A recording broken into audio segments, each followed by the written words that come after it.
Երկրորդ հարցը միջազգային Եվրոպայի խորհրդանում ձեր ելույթի ժամանակ նշեցիք, որ Հայաստանի ԵՄ-ին մեծացման ճանապարհին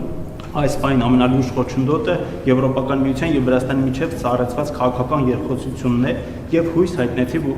հայտնեցիք, որ այդ գործընթացը կվերադառնա կառուցողական հունգ։ Արդյոք այս հայտարարությունը փոխկապակցված է ձեր վերջին Թբիլիսյան այցի հետ, վրացական կողմից եղել է խնդրան կամ հորդոր այս խնդիրը բարձրացնել եվրոպացի գործընկերների մոտ։